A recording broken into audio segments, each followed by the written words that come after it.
Hi வணக்கம். ஆர்சிபியை தாக்க தயாராக உள்ள சென்னையின் வெறிகுண்ட ரசிகர்கள். சேப்பாக்கத்தை சுற்றிலும் பயங்கர போலீஸ் பாதுகாப்பு.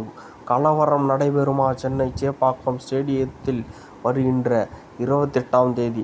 ஸோ இதுக்கு காரணம் பார்த்தீங்கன்னாக்கா, இதுக்கு முன்னாடி நடந்த ஆர்சிபி சென்னைக்கு ஒரு மேட்ச் தாங்க இவ்வளோ பெரிய ஒரு இஷ்யூவுக்கு காரணம்.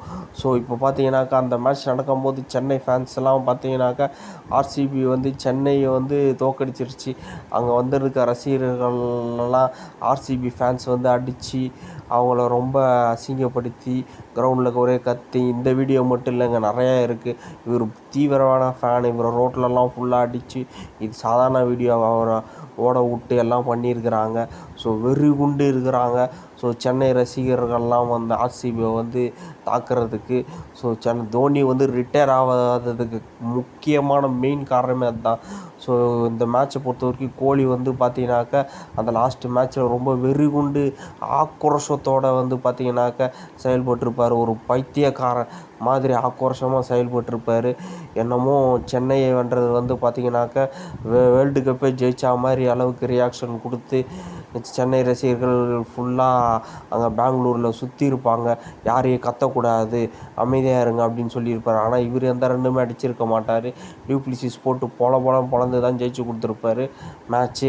ஆனால் இவர் பார்த்தீங்கன்னாக்கா, அந்த கிரவுண்டை ஒவ்வொரு விக்கெட்டுக்கும் சரி, ஒவ்வொரு இதுக்கும் சரி, அது தோனி ஆடும்போது பார்த்தீங்கன்னாக்கா அது அவுட்டே கிடையாது. அதுக்கு பார்த்தீங்கன்னா அப்படி கத்தி கூப்பாடு போட்டிருப்பார். ஃபேன்ஸ் எல்லாம் பயங்கரமாக தோனி அடிக்கிறத பார்த்து அந்த 2 பால் தான் ஆடிருப்பார். அதுக்கே சைலண்ட்டாக இருங்க அப்படின்ற மாதிரிலாம் ஃபேன்ஸுக்கிட்ட ரியாக்ஷன் கொடுத்துருப்பார் கோலின்றவர். ஸோ ஒரு டீமோட கேப்டனாக ஒரு மிகப்பெரிய ஒரு பொசிஷனில் இருக்க இவரே இப்படி பண்ணும்போது அவங்களோட ரசிகர்களும் அந்த பெங்களூர் மக்களும் ரொம்ப தரக்குறைவாக நடந்துக்கிட்டாங்க லாஸ்ட்டு மேட்ச் அப்புறம். ஸோ சென்னை ரசிகரை பார்த்து அவர் இப்படி பண்ணது, அது மட்டும் இல்லாமல் அவர் ஆக்ரோஷமாக செயல்பட்டது, அது எல்லாமே பார்த்து பார்த்திங்கனாக்கா அவங்களும் இன்னும் மேட்ச் முடிஞ்சதுக்கப்புறம் அது ஒரு கலவரமாகவே ஆச்சு வெளியே பார்த்திங்கனாக்கா, கிரவுண்டுக்கு வெளியே. ஸோ அதுக்கப்புறம் பார்த்திங்கனாக்கா எந்த வித மேட்ச்சுமே சென்னைக்கும் ஆர்சிபிக்கும் நடக்கலை. ஏன்னா அதுதான் லாஸ்ட்டு மேட்ச். சென்னை வெளியேறிடுச்சு அந்த மேட்சோட. அதுக்கு அடுத்த மேட்ச் ஆர்சிபி தோற்றுட்டாங்க. ஏற்கனவே கம்பீர்கிட்ட இப்படி கோலி வெறித்தனமாக செயல்பட்டுருக்கிறாரு. ஆனால் கம்பீரும் அதுக்கேற்ற மாதிரி கோவக்காரு. ஸோ 2 பேருக்கும் கலவரமே நடந்திருக்கு, சண்டையே நடந்திருக்கு பப்ளிக்காக கிரவுண்ட்லேயே. ஆனால் அதே மாதிரி பார்த்திங்கனாக்கா இந்த மேட்ச் முடிஞ்சதுக்கப்புறம் கூட்டமாக கை குலுப்பாங்க 2 தரப்பு அணியினரும். அப்படி வரும்போது தோனி சென்னை சூப்பர் கிங்ஸ் நிற்க வச்சுட்டு அவங்கக்கிட்ட யாருமே கை கொடுக்காம ரொம்ப நேரம் அந்த சைடு குதிச்சிட்டு இருந்திருக்காங்க. அதை பார்த்து தோனி ரொம்ப நேரம் நின்றுருக்கிறாரு. கடுப்பாயிட்டு அவர் ரூமுக்கு போயிட்டார். ஸோ அதுக்கப்புறம் பார்த்திங்கன்னா கோலி பின்னாடியே ஓடி போய் சாரி கேட்டிருக்கிறாரு. ஸோ இவ்வளோ நடந்திருக்குது. ஸோ அந்த மேட்ச்சில் பார்த்தீங்கன்னாக்கா இவ்வளோ விஷயங்கள் நடந்திருக்குது. இந்த காரணத்தெல்லாம் கொண்டு தான் தோனி ரிட்டையர்மெண்ட்டு கண்டிப்பாக கொடுக்கவே இல்லை.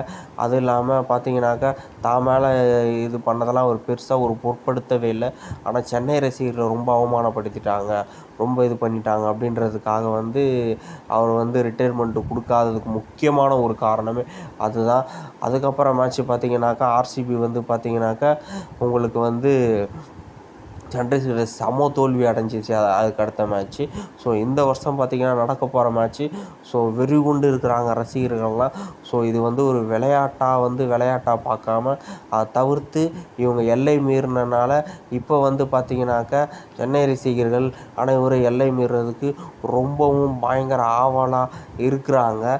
இதை எப்படியாவது கட்டுப்படுத்தி ஆகணும், இல்லாட்டி இது ஒரு பிரச்சனையாகும். ஏன்னா இது விளையாட்டாக இல்லாமல் ஒரு சண்டையாக போய்கிட்டு இருக்குது.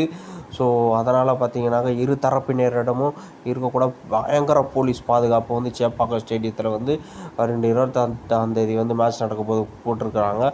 ஸோ சுற்றிலும் பாதுகாப்பு. டிக்கெட் இருக்கவங்க மட்டும்தான் அந்த ஏரியாக்குள்ளவே நுழைய முடியும், அந்தளவுக்கு பாதுகாப்பு போட்டிருக்காங்க. ஸோ இந்த மாதிரி விஷயத்தை தெரிஞ்சுக்க நம்ம சேனல் சப்ஸ்கிரைப் பண்ணுங்கள். தேங்க்யூ ஃபார் வாட்சிங் திஸ் வீடியோ.